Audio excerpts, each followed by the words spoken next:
Welcome, Wellness Warriors, to this Tip Tuesdays episode. So, I'm going to share with you how to understand food labels. With diet trends coming in and out of the spotlight, it's very challenging to keep up with what's actually healthy and what's not. We get so inundated with the Googles and everything out there. So we probably know each other, so let me introduce myself. But if we're meeting for the first time, guys, I'm Dr. Wanda, and I do specialize in helping women over the age of 40 with metabolic and autoimmune conditions better their health at the cellular level. I help you do this by reducing toxins, inflammation, and pain in as little as 30 days. So, food companies, they market their products with, fancy headlines such as organic, low calorie, or vegan. But these labels can be deceiving, all right? Food labels hold a great deal of information, and it's essential to understand them. If you want to go deep, I'm going to have a program, the Holisticons, I'm going to tell you, and so you can get in on that as a founding member, but you have to be on my Facebook group or my mailing list. But anyway, here's how to read food labels to better understand what you're eating and how to make healthy choices for yourself and your loved ones. And this is very important, especially if you've been on yo-yo diets a lot and got so confused. Read the ingredient list. Okay, so ingredient labels are on all foods that contain 2 or more ingredients, and that's because FDA says they have to do it, and that's what they have to do. So the most prominent ingredients is listed first, so the most abundant, going in order of decreasing by weight. Therefore, the ingredient listed first is the ingredient that weighs the most in that particular product. All right, so that's what you need to be looking at. Look out for preservative and additives near the end of the ingredient list. The more unfamiliar or scientific names you see, the more additives there are likely in that particular product. Okay, typically the shorter the ingredient list, the better that particular item is for you, because it doesn't have a lot of the additives in there. Understand the nutritional label. Okay, so a nutritional label contains critical health information, but the many numbers might be confusing. So the first bit of information is usually the number of calories per serving. That's very important.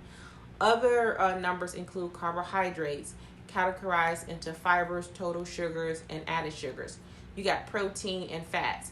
These are all 3 main macronutrients on a nutrition label that also contains sodium, which is the amount of salt, and cholesterol. At the bottom, there's a list of micronutrients, including your minerals and your vitamins.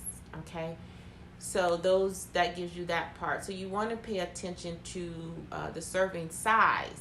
Okay, nutrition labels and calories mean nothing without the context of the serving size.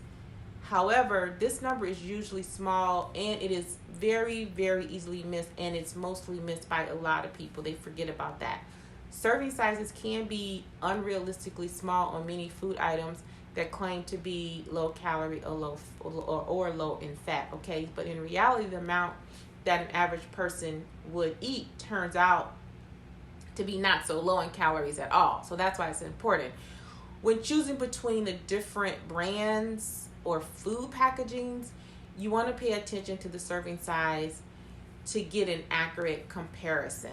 All right, so you have to know how to compare that.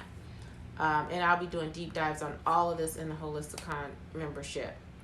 The other thing is understanding the percent of daily values. Now, percent daily values, or DVs, you can see, give context to the numbers on a nutrient label. They explain the percent of macronutrients or the micronutrient that a serving size contain in reference to the recommended daily intakes.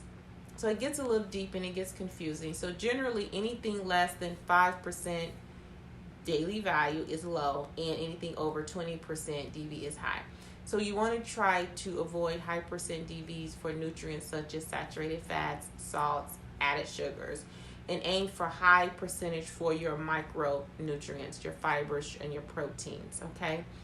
However, everyone is different and require a different amount of these nutrients depending on a couple things: health, age, and other factors, and food sensitivities, and et cetera, et cetera. And I test for those, okay?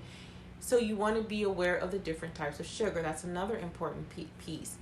Just because a food doesn't have sugar at the top of its ingredient list, it doesn't mean it's low in all sugars. Instead, you have to know how to differentiate the types of sweeteners and sugars that's out there, such as honey, nectar, fructose, glucose, or molasses. So, in essence, knowing what to look for is so empowering for making an informed decision when looking at your food labels. All right. So, again, join our Holistic Kindness coming out. Remember, procrastination never met a goal. Head over and check out some of my other videos. I'll link them in here so you can check it out. And I'll see you all later. Bye for now.